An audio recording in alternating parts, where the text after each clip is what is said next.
अस्सलामुअलैकुम वरहमतुल्लाहि वबरकातुहू नहमदुहु व नुसल्ली अला रसूलिहिल करीम अम्मा बाद। मुअज़्ज़ज़ सामीन किराम, उम्मीद है कि आप सब खैर वाफियत से होंगे। एक साहब हैं, उन्होंने मुझसे ये मालूम किया था। उन्होंने कहा कि मुफ्ती साहब, मैंने सुना है कि काला जूता नहीं पहनना चाहिए, काला जूता या चप्पल नहीं पहननी चाहिए, इसलिए कि मैंने सुना है कि जो आदमी काला जूता या चप्पल पहनता है उस पर परेशानियां आती है। आप ये बताएं, क्या ये बात सही है या गलत?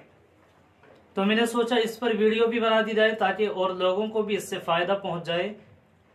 देखिए, उन्होंने जो मालूम किया है कि काला जूता या चप्पल नहीं पहनना चाहिए, परेशानियां आती है, ऐसा सुना गया है। तो ऐसा कुछ भी नहीं है, ये सब अगलातुल अवाम में से है, यानी लोगों की गलत फहमियाँ, जो लोगों के जहन में गलत फहमियाँ बैठ गई हैं या हम लोगों ने खुद बिठा दी हैं, ये उनमें से है। ऐसा कुछ भी नहीं है।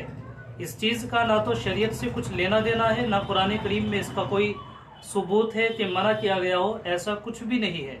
हम काला जूता, काला चप्पल पहन सकते हैं, किसी भी तरीके के चप्पल जूते पहन सकते हैं, इससे कोई फर्क पड़ता नहीं है, ना कोई परेशानियां आती है।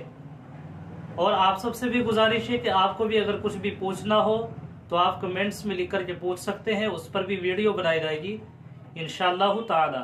अस्सलाम वालेकुम वरहमतुल्लाहि वबरकातुहू।